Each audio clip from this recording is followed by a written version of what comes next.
Have you ever felt like you were wandering, unsure of where you're headed or how to find your way, like you're standing in the middle of a vast wilderness, surrounded by the unknown, trying to figure out which path to take?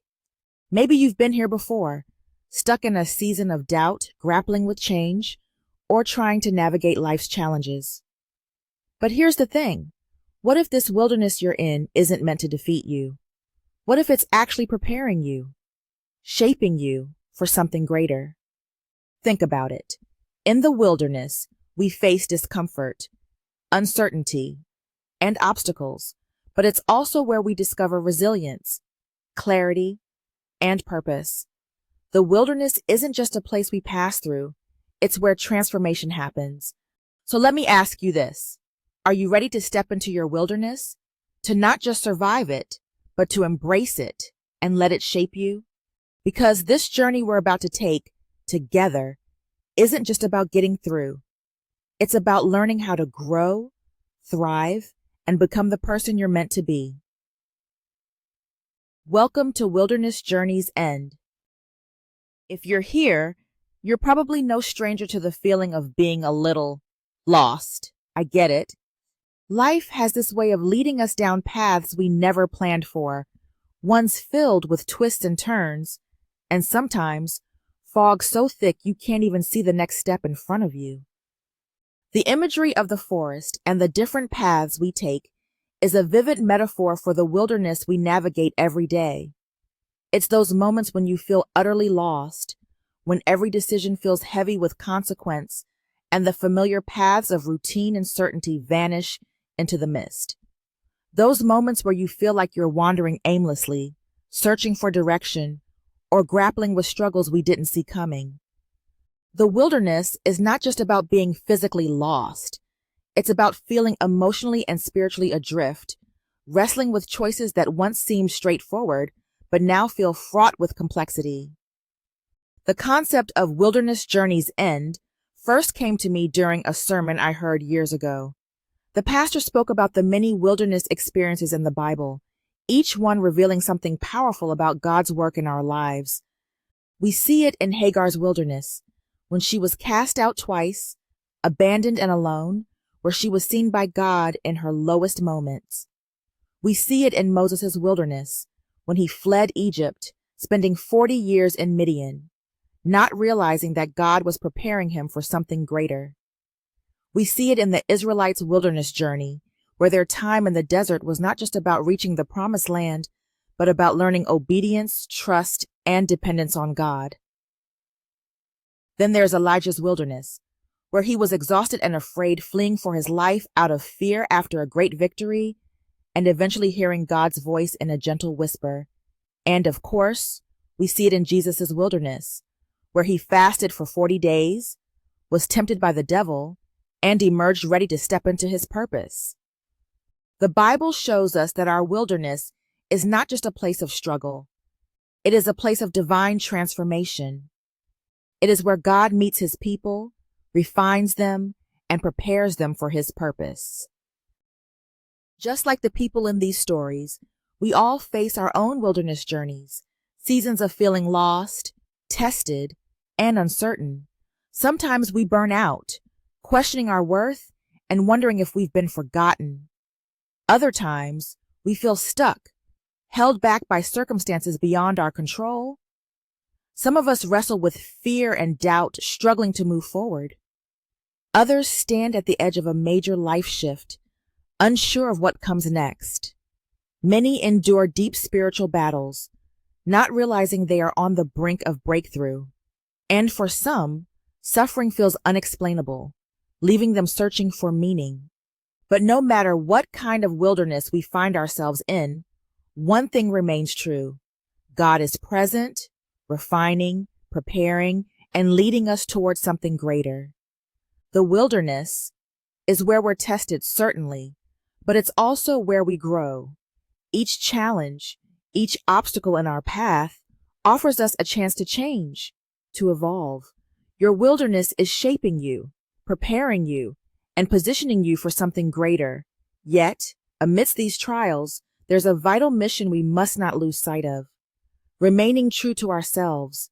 It's easy to get lost, not just in the physical sense, but to lose who we are or who we aspire to be. Navigating this wilderness requires more than just a compass or a map. It requires us to be intentional. We must consciously decide not to lose ourselves to the chaos around us. It asks of us to plant our feet firmly on the ground, to breathe deeply, and to look around with eyes wide open, not just searching for a way out, but understanding what this unique landscape has to teach us. During the sermon, I started thinking about what it means to navigate those wilderness seasons. What does it take to not just survive them, but to emerge from them stronger, more grounded, and more connected to who we're meant to be, who God is guiding us to be? That's what Wilderness Journey's End is all about. Exploring those questions, sharing the lessons, and walking the path. So as we step into this wilderness, I invite you to take a deep breath and embrace where you are right now. This is your journey. Your wilderness may not look like mine, but we're all navigating our own uncharted paths. It is in these moments of uncertainty, of struggle, and even of stillness that transformation begins. Let's take our next step together, not with fear, but with curiosity and courage. Let's see what this wilderness has to teach us. When I think of the wilderness, I see it as more than just a physical place. It's a state of being, a season in life where you feel untethered, uncertain, maybe even a little afraid. It's about those stretches of our lives where everything feels more challenging and where the comfort zones we knew so well become cages that restrict our growth. It's that moment when the road ahead isn't clear, when your usual landmarks are gone, and all you have is this deep sense that you've stepped into uncharted territory. For some, the wilderness might look like grief, navigating the loss of a loved one or the end of a relationship that once defined your world. For others, it might feel like struggling to make ends meet or wrestling with questions of purpose, identity, or belonging. Sometimes the wilderness can even feel self-imposed, a product of our choices, or the beliefs we've clung to for far too long. In these moments, we might find ourselves turning to old habits or new vices. It's not uncommon for some to seek solace in addiction, whether it be to substances, work, or even endless scrolling through digital life. Others might withdraw, choosing isolation over the vulnerability of reaching out. Then there are those who stay within their shrinking comfort zones, not because they don't desire growth, but because the unknown beyond is terrifyingly vast. Think about the stories from the Bible. The Israelites wandered for 40 years, but their wilderness journey wasn't just about getting to the promised land. It was about shedding old ways, learning to trust, and becoming the people they were called to be. Before they could enter the promised land, they had to refine their hearts, confront their weaknesses, and build their faith. Their path was fraught with challenges, each designed to teach them, to mold them into a people ready for what was promised. Similarly, our wilderness periods are not punishments, but processes, a detour. They are the crucibles in which we are refined and reshaped. It's where the old version of us meets the possibility of who we could become. These are the times when we must confront our fears, question our old patterns, and decide who we want to become. But let's be honest, it doesn't feel that way in the moment, does it? When you're in the middle of it, the wilderness can feel overwhelming, even suffocating. It can feel like the obstacles are too big, the path too unclear, the journey too long, and yet it's in that very discomfort that growth happens. The wilderness forces us to let go of what no longer serves us and to rely on a strength we didn't know we had. It's where we learn to listen, not to the noise of the world or even the voice of our own doubts, but to the whispers within. Navigating through the wilderness isn't about finding a quick exit. It's about forging a way through with intention and making conscious choices about the paths we will take. So when I talk about the wilderness, I'm not just talking about the tough seasons of life. I'm talking about the space where transformation begins. The wilderness is where we're stripped down to our core, and it's in that raw, unfiltered state that we start to discover who we truly are and who we're meant to be. One of the most profound things I've come to understand about the wilderness is that it isn't static. It moves. It changes. As we wander through our personal wilderness, it's crucial to recognize that this journey isn't just one continuous path. Just like the natural cycles through spring, summer, autumn, and winter, our personal wilderness is made up of various seasons, each distinct, each with its own challenges and gifts. In some seasons, the wilderness feels alive, lush with growth and possibility. These are the times when you feel like you're learning, evolving, and making progress. Then, there's seasons of abundance, when you begin to see the fruits of your efforts. The path feels clearer, the light warmer, and there's a sense of thriving. But even in these seasons, there's work to be done. Maintaining what you've built requires attention, discipline, and perseverance. But not every season is easy. We experience seasons of letting go, of releasing what no longer serves you. It's a bittersweet time, one that can feel like loss, but is really about making space for new growth. And then there are those hard and rough seasons, the ones that feel like they never end and are full of pain and anguish. This is the season most of us dread. It's barren, it's lonely. The wilderness in this season feels endless, like nothing and everything is happening all at once. But beneath the surface, in places we can't see, the difficulties that we experience in this season is preparing us for our next chapter. This season teaches us patience, it teaches us rest, and it reminds us that even in stillness, transformation is happening. Now, when we talk about these seasons, it's not about the labels we assign them. Whether you call a time in your life a season of challenge or a season of opportunity, the title isn't what's important. It's about understanding the essence of what you're experiencing, recognizing the emotions, the struggles, and the potential for growth inherent in each moment. These seasons don't always come in order, and they certainly don't adhere to a schedule. The time you spend in each season can vary dramatically. You might cycle through multiple seasons in a single year or spend years in what feels like an extended season. You might feel like you're in a season of abundance and prosperity one day, only to be thrust into a long, unrelenting season of struggle and hardship the next. Or you might find yourself circling back to a season you thought you'd left behind. And that's okay. The wilderness doesn't follow a predictable pattern, and neither do we. What's important is recognizing the season you're in, not judging it, not wishing it away, but acknowledging it for what it is. Each season has something to teach us, something to shape us, something to prepare us for what's next. Each season in our lives serves a purpose. Consider the various seasons we might encounter: grief and loss, periods of mourning due to the death of a loved one, the end of a relationship, or significant life changes that lead to feelings of sorrow and emptiness. Struggle and hardship, times of facing significant challenges, obstacles, or adversities, such as financial difficulties, health issues, or personal conflicts. Addiction and recovery, phases where individuals grapple with addiction, followed by the journey towards recovery and sobriety.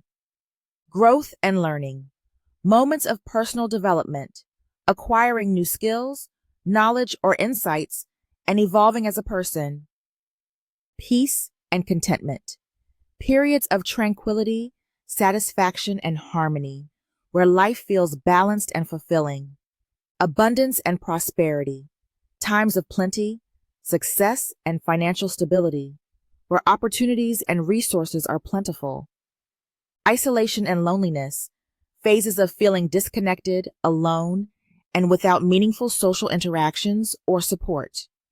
Transition and change, times of significant life changes, such as moving to a new place, starting a new job, or undergoing major personal transformations. Joy and celebration, moments of happiness, celebration, and positive events, such as weddings, births, or achieving important milestones. Exploration and adventure, phases of discovering new places, experiences, or aspects of oneself, characterized by curiosity and a sense of adventure. Uncertainty and confusion, periods where direction and purpose are unclear, leading to feelings of doubt and indecision.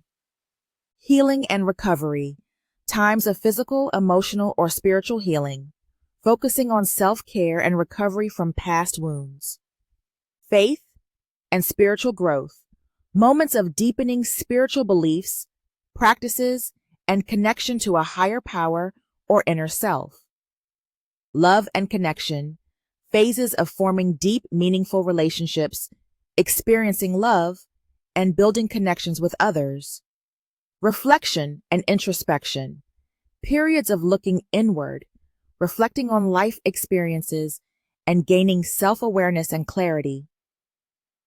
Whatever season you're in, know that it's part of the larger journey. Consider this. Some people refer to this season in my life to acknowledge that they're going through a unique phase. They recognize that their reactions, their needs, and their capacities might be different now compared to other times. It's a way of giving themselves permission to be where they are, to not rush the process. It's a recognition that this particular struggle, this particular joy, this moment of learning is exactly where they need to be for now.